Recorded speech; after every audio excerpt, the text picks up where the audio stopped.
Hello, this is Lisa from Holding the Space, and we're here today with Stephen Barbour from the Kings Theatre in Kirkcaldy, and we're sitting in the beautiful lounge area that they're just designing at the moment. Stunning lounge area. It is very stunning. It is. How are you, Stephen? I'm good, thank you. Now, I've been popping in here a few times because I've been very, very curious about the Kings Theatre and the massive amount of history that's been involved in it. And I know that you're the events manager here. Mm-hmm. So can you tell us how I got involved? How you got involved, yeah. Oh, wow, man. Well, I've got a story. So it's probably pretty boring, but so I kind of started doing events way back when it was a hobby. Mm-hmm. It started basically through my granddad getting diagnosed with cancer. Mm-hmm. My mum had always done stuff, and she'd always done fundraising for this, that and the next thing. Mainly running races. She was a runner, so she had that kind of thing. I never really had any, and like played hockey for myself, I snowboarded, but they're the kind of things that I couldn't really tap into for fundraising. So I decided I'll just start noising up some like football teams and ice hockey teams and people had kind of been around and seeing if I can create a raffle. That was the first thing I thought, the fundraising. And then I've got a few friends that were DJs and stuff, and they were like, "Oh, we'll come and play a party for you, sell tickets for it." And it was a kind of a bit of a joke, but it kind of morphed into, long story short, it morphed into the event that was basically a barbecue with some DJs, a bouncy castle, and a bungee run in a back garden. I managed to sell over 160 tickets at like £10.50 or £12 or whatever it was, I can't remember now. But I made a fortune just on tickets, and every major football club in Scotland donated a gift, whether it was a signed pendant, a ball, even got a strip for Rangers, stuff for the Raith Rovers and everything as well. So then my snowboarding connections, like Boardwise at the time over in Edinburgh and Free Sports and all that, like were sending stuff, and it's like it was amazing. Like it was just it was unreal. So the raffle ended up making loads of money, and like just off of friends and just doing that in the back garden, and luckily having some Spanish weather instead of Scottish weather that day. It was we raised almost 2,000. It was about £1,500, £1,600 just like that. So that was just your first fundraising event, using your contacts. Yeah, basically, and it kind of started me on a road, a hobby. Because I was still in the leisure sector, I was still lifeguarding, I was doing my management stuff with that, and that was kind of where I always thought I'd be. So it was a hobby. It kind of come along with snowboarding and everything at the time. It was fun. Done a few band promotions, done a couple of other charity things. Soon learnt about Chaz. It become a big thing for me. I was lucky enough to get invited up and tour one of the hospices and stuff just before. It was the one in Kinross before they opened over in Loch Lomond area, Balloch, and that was just blew my mind. Like, it's a very humbling place, isn't it? It was unbelievable. It was one of the things as well. Like my first visit was like, do I go in? Can I do this? Like trying to, because thinking what I thought it was going to be compared to what it ended up being was two different things, and I almost never went, and that's one of the things in my life that if I actually had drove away for that car park, which I was going to do that day, then my path would have been so much different, because it definitely changed a lot of things for me that day. So if I said that was like almost like a sliding doors moment for you. Totally, yeah, it totally was. I would say that's one of a few, actually. One of a few, but that for me it gave me a lot of. It was humbling as well, and it was amazing to see some of the young people and just look at them and see how they appreciate life. For anybody that doesn't know, obviously Chaz is hospice care for children who are not expected to make adulthood. So they know that they're a lot of them certainly know that their life is shortened by their condition, and we just take it for granted at times that we're going to grow up, we're going to be adults, we're going to go this, we're going to do that, and then eventually that time will come. Whereas they know that they're living on that right away for the beginning. They've got that as soon as they realise, and it's just what the charity does as a whole for them is unbelievable. Providing what they provide. I mean, one of the things, I'm not going to hold on this too long, but one of the things that blew my mind was I walked into a bedroom. It was an empty room, and it was all set up ready for a child coming. and it was what was it, Floradora or something like that, or Flora the Explorer, whatever. Oh yeah, Dora the Explorer. Dora, that's Explorer. the one. That's the one. So that was the bed sheets, and there was pictures out and stuff like that, and they said that was the kid that was coming, and I was like, it looks like they've just left, and they're like, yeah, that's one of the things we do. So when the child first comes, if they're able to, they'll sit down and they'll discuss what their favourite things are.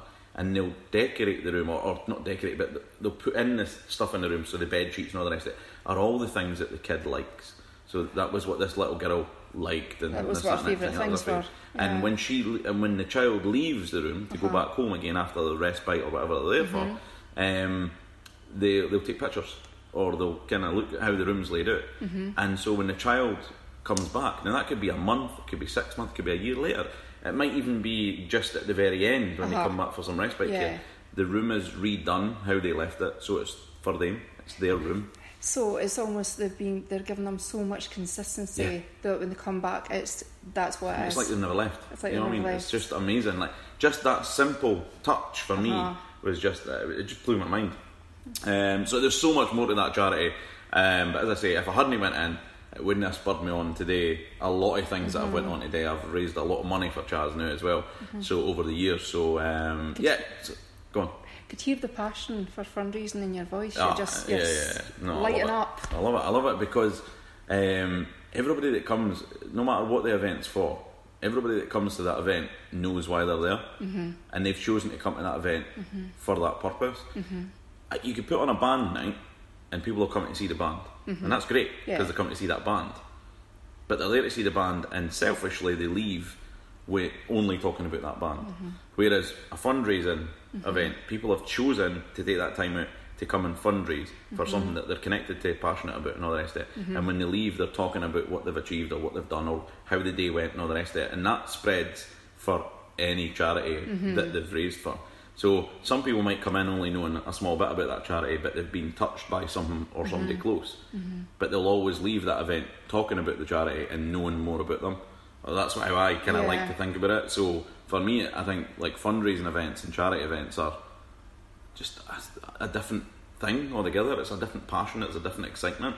So it's almost like you feel like a personal connection, not just with you, with your passion for fundraising, but for the people that are coming along. There's that personal connection. Yeah, there is, and more people are touched by all different things. So I mean, there's loads of charities out there, loads of them do great work. I just happen to really appreciate what Chaz do, and that's for me, you know. So and funnily enough, it started off being for cancer research through my granddad, but that's kind of morphed into certainly like Chaz. So if you see me doing other events, and it's not because I've forgotten about Chaz, it's just because, like, you know, you've been occupied with other things. Exactly, aye. So so after that, events were just small. They were kind of little, it's like we say, fundraisers, band nights and all the rest of it.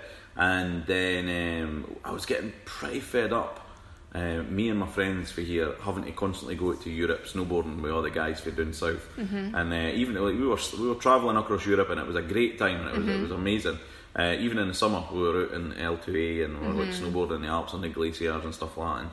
And it was a fantastic time. We'd never change it, but it always broke my heart getting on a flight, going out to Austria, Switzerland, wherever we were going, when the snow was falling so much in Scotland. And I know how good Scotland can be when you just get the right weather. So that become a big thing on me. And I remember one of my friends saying, I can't afford to go, I'm just going to go. And we were all going out to France, and he was staying here on his own. And we got out to France, and the wind got up, and we had 2 or 3 days in a chalet. And we were looking at pictures of bluebird skies, loads of powder on the Cairngorm, and he was having a blast. And he'd been snowboarding for 3 days, and I was like, he hit it, you know. And it was one of the magic moments in Scotland that were just key. And so that started me this conversation of, next year, you guys are coming to Scotland. Half of them hadn't even ridden and skied or snowboarded in Scotland, hadn't they been? And I was like, you guys are coming to Scotland, and we're going to snowboard. And they're like, what if the weather's this, what if the weather's that? So obviously you kind of have to think outside the box as well. But again, long story short, we come to the February. I'd organised a load of things, and what I'd done is, having family in Aviemore and being like my second home, it was easy to go around and noise up some of the locals. I was like, I was kind of bigging it up slightly. I was saying, look, I've got 200 people coming next weekend or whatever. See if they come in here for a chippy, are you going to give them a discount? And aye, we'll do that. Can go to a shop, are you going to get in? And we went around, and so what basically come of it was that I organised the accommodation. We got a good deal in accommodation for them. It was all self-catering. They got a wristband when they arrived. That was the plan. And this wristband gave them a list of the places where they can get a discount. And so that was cool. And then I'd went to my friends owned one of the pubs, and it had a nightclub below it at the time. 2 Hoots it was at the time. And I'd said, look, see on a Saturday night, you got a DJ booked? Nah, we've no. So what are you doing? Oh, well, we'll get one of the local boys. What if I bring a DJ up for Fife, made it a big thing, and we'll put them in there? As long as the people with these wristbands, you let them in free. I will do that, because, they weren't paying for a DJ. I'm supplying a DJ and all the rest of it. So, as it was, the boy was already coming to Snowboard anyway, so it wasn't like it was a big superstar DJ for Fife or anything like that. But they didn't care that. And so everybody rocked up. The 200 people was only about 50, 55 maybe, something like that. Still a good number coming up for down south as well. Yeah. And they had an absolute blast that weekend, and they only snowboarded, well, some of them only snowboarded one day on the Sunday, the ones that weren't hungover. Because the wind was too bad on the Saturday, so they never got up on the hill. They got a half day, some of them got a half day on the Sunday. But the whole point is that they came and they'd had a good time, what they would have done in Europe if the weather was bad, and they chose to be hungover and no go on the hill for the ones, and other ones went on the hill and had a good time. And every one of them were like, you should do this next year. And I'm like, right, we'll do it next year. And then one of my mates says to me, you should try and get a couple of bands involved.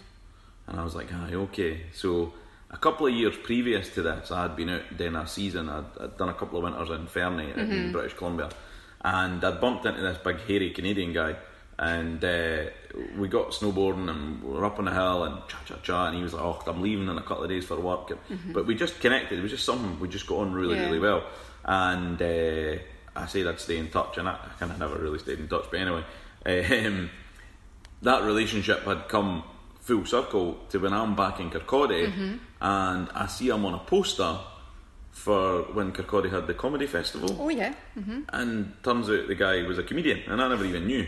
And I was saying to my mates, I'm like, I ken that guy, that's Craig Campbell, blah blah blah. No, you did ken him. I'm like, oh, honestly, that's who I snowboarded, and kinda, that's who I speak to all the time, and had no idea what he'd done. So one of my mates had said that, he's like, you should get Craig to come as well next year, put him in Aviemore. And I was like, that's a good idea, he might do it. So I phoned up Craig and I told him what I was thinking about doing. Now, I didn't know, because I didn't realise until maybe a year before that he was a comedian. I hadn't really thought any more about it. But he was involved, or he was certainly one that always appeared on a lineup for the Altitude Festival, which is out in Austria. And he also part ran and was involved with the Snowed In tour, which again is a comedy tour that goes around British Columbia, and it hits all the ski resorts during the winter. So he was like, love it, I know a load of comedians that'll be dying to do that, first one in Scotland and all the rest of it. And I'm like, well, no, I never said it was a festival. He's like, why not make it a festival? So this little thing for friends of 50 people was suddenly snowballing. Oh, no pun intended. Excuse the pun. So was suddenly like rolling towards a festival, which was frightening. Instigated by you. Yeah, Instigated by so you. it was frightening, but it was exciting at the same time. Yeah. And then basically 6 months into the year, we kind of confirmed, like, all right, I've got a festival here, so I'm going to need to probably start marketing this, because we're starting to spend money that we've not really got, and we're starting to kind of get we need people to show bands, up, and we need people to come and so suddenly I started this whole process of trying to recruit through my friends and contacts sort of volunteers, because obviously there's no wages involved. I decided by then it was obviously going to be for charity.